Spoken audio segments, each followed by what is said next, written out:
एआईबीटी exam के लिए almost 30 दिन बाकी है और बहुत सारे स्टूडेंट्स मॉक टेस्ट दे रहे होंगे। और इसमें कुछ स्टूडेंट ऐसे भी रहेंगे कि जो पिछले कई दिनों से इस उम्मीद से टेस्ट दे रहे हैं कि ये नहीं तो अगले टेस्ट में मेरे मार्क्स बढ़ जाएंगे, लेकिन अभी भी उनके मार्क्स नहीं बढ़ रहे और उनको एक उम्मीद खोने जैसे लग रहा है। ऐसा लग रहा है कि पता नहीं मेरे मार्क्स आएंगे कि नहीं आएंगे, कि फाइनल में भी ऐसे ही होगा ऐसा है। तो अगर आप इस फेज़ में हो तो ये वीडियो आपके लिए। ये वीडियो मैं आपको एक्सप्लेन करूँगा कि आपको इस फेज़ में क्या करना चाहिए। जहाँ पे ऐसी फेज़ है कि जहाँ पे मॉक टेस्ट हो या फिर मेजर टेस्ट, जो कुछ आप टेस्ट दे रहे हो उसमें मार्क्स नहीं आ रहे, मार्क्स बढ़ नहीं रहे हैं, बस एंग्जाइटी बढ़ रही है, स्ट्रेस बढ़ रहा है, ओवर थिंकिंग बढ़ रहा है। तो इस फेज़ में आपको क्या सोच के ये पूरे 30 दिन निकालने चाहिए, इस वीडियो में हम इसकी बात करने वाले हैं। तो देखिए, जब 30 दिन बाकी है, एक ही महीने एग्ज़ाम के लिए बाकी है और बहुत सारे स्टूडेंट ऐसे होते हैं कि जिनको उनके एक्सपेक्टेशन के अकॉर्डिंग मॉक टेस्ट में मार्क्स नहीं आते, तो ऐसे स्टूडेंट को क्या करना चाहिए। भले आप समझो इसमें बहुत से स्टूडेंट अलग अलग लेवल के होंगे। कुछ स्टूडेंट ऐसे भी होंगे जिन्होंने बहुत अच्छे से पढ़ चुके हैं, जो स्टूडेंट कम भी पढ़ चुके हैं, या फिर जिनकी तैयारी मिडल में है। तो इन सभी में ये प्रॉब्लम आ सकता है। तो इन स्टूडेंट को क्या करना चाहिए। तो सबसे पहली बात है कि आप अपने एक्सपेक्टेशंस कम कर दो, अपने अपेक्षा कम कर दो। बिकॉज ये 30 दिन जब होते हैं, लास्ट के 30 दिन में, इसमें आप जितना ज़्यादा अपेक्षा करोगे आप खुद से, उतनी ज़्यादा आपको एक अलग प्रेशर क्रिएट हो जाता है फाइनल एग्ज़ाम के नज़दीक आते समय। और इस फेज़ में कभी भी ऐसा मन में मत सोचो कि मुझे पहले 100 में आना है ऑल इंडिया में, या फिर पहले 10 में आना है। ऐसा सोच के कुछ नहीं होने वाला है। आपको आपका माइंड बहुत न्यूट्रल रखना होगा इस फेज़ में। और सबसे इम्पोर्टेंट काम आप याद रखिए कि जब आपकी तैयारी इस फेज़ में, जब 250 मार्क्स की, उदाहरण के लिए मैं बोल रहा हूँ कि समझो आपकी तैयारी 250 मार्क्स की हो चुकी है, फाइनल फेज़ चल रही है, एक ही महीना एग्ज़ाम के लिए बाकी है। तो इस 250 मार्क्स को आप अचानक से 350 या फिर 400 नहीं कर सकते। ये प्रैक्टिकली पॉसिबल नहीं है। होगा तो बहुत एक हाथ दूसरे स्टूडेंट के साथ होगा, रेयरली होगा।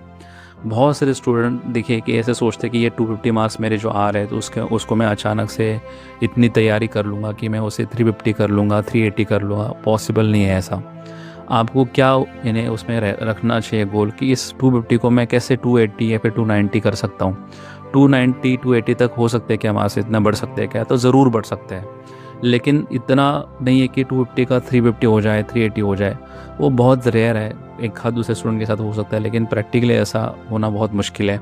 इसलिए आपके पहले एक्सपेक्टेशंस कम कर लो, बहुत रियलिस्टिक तैयारी रखो। और जो 250 मार्क्स तैयार, उदाहरण के लिए मैं बोल रहा हूँ, ऐसा नहीं कि आपकी तैयारी 250 की है, किसी की 280 की होगी, किसी की 300 350 की भी हो जाएगी इस फेज़ में। ऐसा नहीं कि सभी स्टूडेंट 250 के लेवल पे ही है, शायद इससे कम भी हो गए।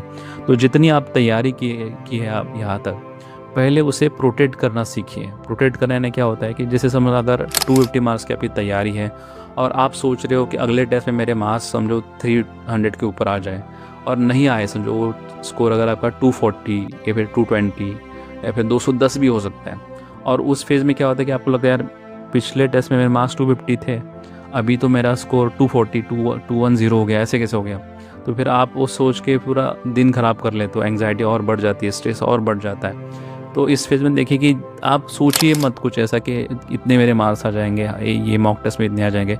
मार्क्स के ऊपर ध्यान मत दीजिए। जितना परफॉर्मेंस के ऊपर आप देखते रहेंगे और प्रोसेस को भूल जाएंगे, उतना आपका स्ट्रेस बढ़ता रहेगा। आपका मेन काम है कि इस फेज़ में बस आपके जो भी गलतियां हैं मॉक टेस्ट में, उस टॉपिक को ढूंढना, उसकी तैयारी फिर से करना, न्यूट्रल माइंड रख के तैयारी करना। और जितनी आपके मार्क्स की तैयारी हो चुकी है, एक रेंज होता है, ऐसा नहीं कि 250 मार्क्स है तो 210 से 250, ऐसे एक रेंज होता है आपके मार्क्स का।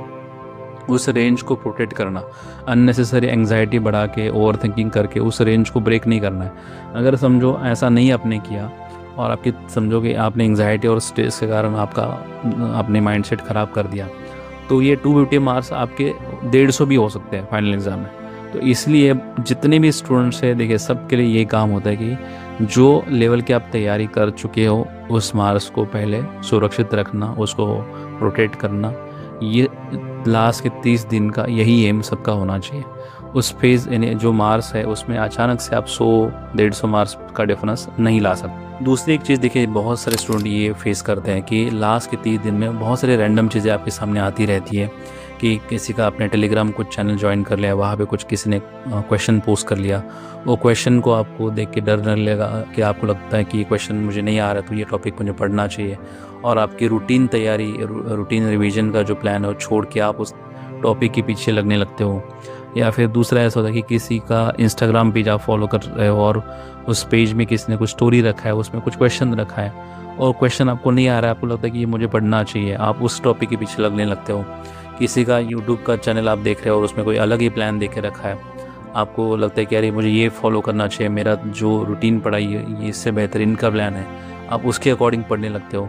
तो जैसे जितना आप चीज़ों को एक्सप्लोर करोगे उतनी आपका करने का आपका कन्फ्यूजन बढ़ेगा, उतना आपकी जो तैयारी और बिखर जाएगी, बिकॉज आपको आपका डायरेक्शन ही नहीं रहेगा कुछ ऐसा है। तो याद रखिए कि फाइनल फेज जब 30 दिन बाकी है, इसमें एक ही तैयारी का यानी एक डायरेक्शन होता है, वो है कि आप खुद जितना पढ़ चुके हो 30 दिन के पहले उसी को रिवाइज करते रहो, कुछ भी एक्स्ट्रा मत देखो, किसी के न्यू टॉपिक के पीछे मत लगो या फिर किसी के नए नोट्स मत उठाओ, किसी का एक्स्ट्रा प्लान मत सुनो कोई स्टडी का। जो जैसे पढ़ा है आपने उसी को, आपका मेन काम क्या होता है इस फेज़ में कि आपको कंफर्ट जोन में रखना है, खुद के माइंड को प्रोटेक्ट करके रखना है। आपको लगना चाहिए कि मेरी तैयारी बहुत अच्छे से हो चुकी है और उसी को मुझे बार बार करते रहना है। इस फेज़ में आप रहोगे तो आपके मार्क्स जितने आपकी तैयारी हो चुकी है उससे और बढ़ के आएंगे। लेकिन अगर आप अलग अलग मेंटर्स को ढूंढोगे, अलग अलग चीज़ों को फॉलो करोगे, तो जितना आपने पढ़ा है और यानी ख़राब होता रहेगा, ऐसा है। तो इस फेज़ में याद रखेगी रैंडमली कुछ एमसीक्यू आपके सामने आ गए, कोई पॉइंट्स आपके सामने आ गए, सबको इग्नोर करना है। एक ही करना है आपको कि जितना आपने पढ़ा है अभी तक उस पॉइंट्स को, उस नोट्स को बार बार रिवाइज करते रहना है till the last day of exam. इसके बाद तीसरी एक चीज़ बोल के मैं आपका थोड़ा सा स्ट्रेस कम कर दूंगा। जब एग्ज़ाम 30 दिन के लिए बाकी है और शायद बहुत सारे स्टूडेंट जो ये ऑडियो सुन रहे हैं उनके मन में स्ट्रेस एंग्जाइटी यही रहेगा। तो देखिए ऐसी क्या बात है जो मैं आपको बोल के थोड़ा सा आपका स्ट्रेस कम कर सकता हूँ, वो है कि एग्ज़ाम के बाद रिज़ल्ट के बाद काउंसलिंग वाला जो फेज़ होता है, देखिए वहाँ पे इतनी सारी अपॉर्चुनिटीज़ मिल जाती है कि आप सोचोगे भी नहीं उतनी सीट आपको मिल जाती है कभी कभी। जैसे फॉर एग्जाम्पल ऐसा होता है कि किसी की ऑल इंडिया रैंक ख़राब है लेकिन उसकी स्टेट की रैंक अच्छी आ जाती है।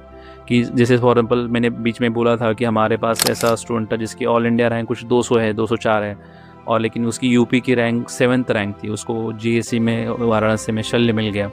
तो ऐसे बहुत सारे स्टूडेंट होते हैं जिनकी स्टेट रैंक इंप्रूव हो जाती है बिकॉज उसके सामने वहाँ के स्टेट के बच्चों ने उतना अच्छा परफॉर्म नहीं किया रहता। या फिर ऐसा भी हो जाता है कि आपके स्टेट रैंक समझो मिडल में है लेकिन आपके पहले के जो स्टूडेंट्स हैं वो सेंट्रल काउंसलिंग में सेंट्रल इंस्टीट्यूट में चले गए और आपको स्टेट की अच्छी सीट मिल गई। तो ऐसे बहुत सारे अपॉर्चुनिटीज़ क्रिएट हो जाते हैं या फिर कुछ ना कुछ आपका होके अच्छे सीट्स मिल जाते हैं जो क्लिनिकल हो, स्टाइपेंडरी हो।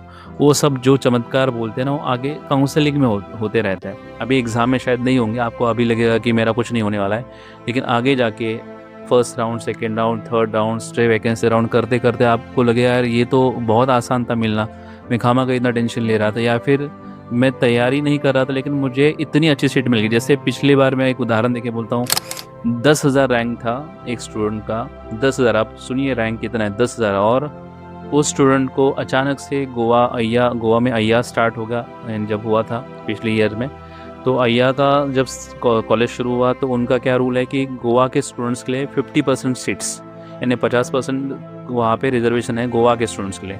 इसके कारण उसको जो 10,000 की रैंक की स्टूडेंट है उससे गोवा में पंचकर्म का सीट मिल गया। यानी ऐसे हो जाता है कि पंचकर्म मिला है फिर दूसरा कोई सब्जेक्ट मिला होगा, अभी मुझे एग्जैक्टली सब्जेक्ट याद नहीं लेकिन मिल गया ऐसा।